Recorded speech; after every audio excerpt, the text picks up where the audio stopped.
Hello everyone. In this tutorial, I'm going to show you how to add a row on the top of a summarized table. The reason I make this tutorial is to save your time when you prepare a summary of results or report in R.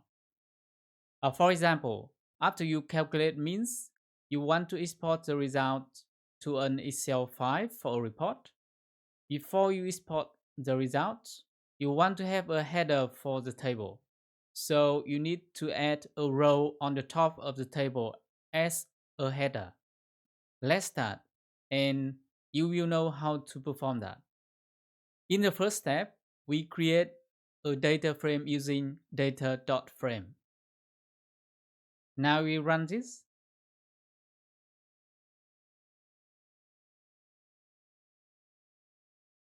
And this is our data frame.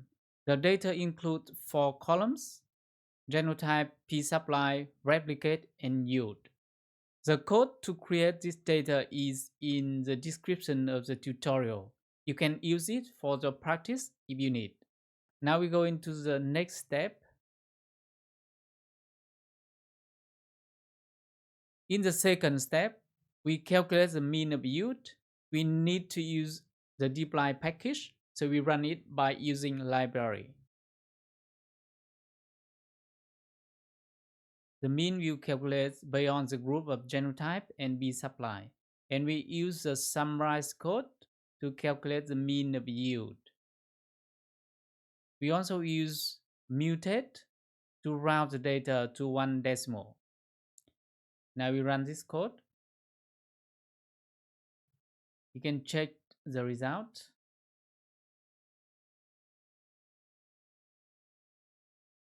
This is the mean of yield based on the genotype and p-supply. So after we calculate the mean, we need to convert this into a data frame for the next step. So we use s.data.frame to convert the data df mean into a data frame. You run the code.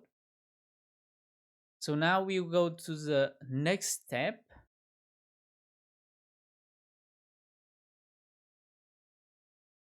In this step, we create a header for the table before exporting. Firstly, we create a new row. We name it new row, and this row has 3 cells corresponding to genotype, p-supply, and yield. We also can add the unit for the data. For example, p-supply is milligram per kilogram and yield is gram per plant.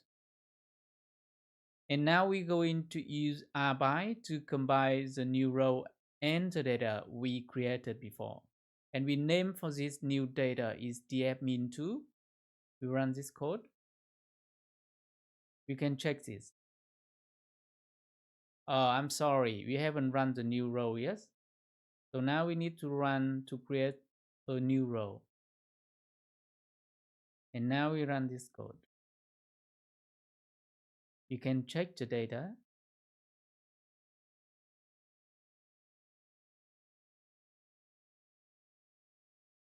And this is a result with the header, and we can export it into an Excel file in the next step. To export the data, we need to use the code setwd to create a directory path to save the result file. Then we use the code file.csv to export the result. This is the name of the data we created above, and this is the name of the file. We run this code now.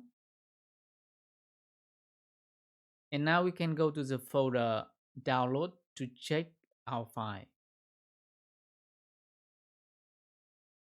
So this is the file we just exported. We can open it using Excel. And this is the data we have. You can make it bigger. In this data, we can see we have a column names on the first row. So we need to remove this row before we use the data.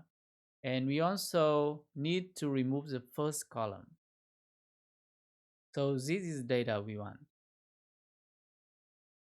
We can remove the column name when we export the data by using the code write.table. And then we use the code.name equal false. This code is used to remove the column name. For example, in this case, we run this code and we export the file with the name mean values 2. And we run this code. We go to the folder download to check the data. And this is a file of our result. We can open it.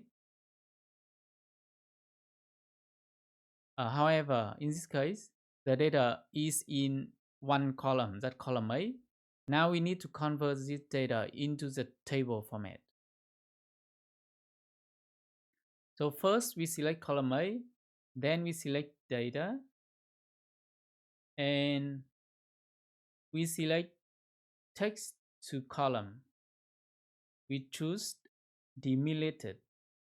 Then we press next. We select space. When we select space, we see 3 columns are separated. We press next. We select do not import column skip. That means we skip this column. We press finish. And this is our data. So that's all for this tutorial. I hope it is useful for you. Thank you and see you in the next tutorial.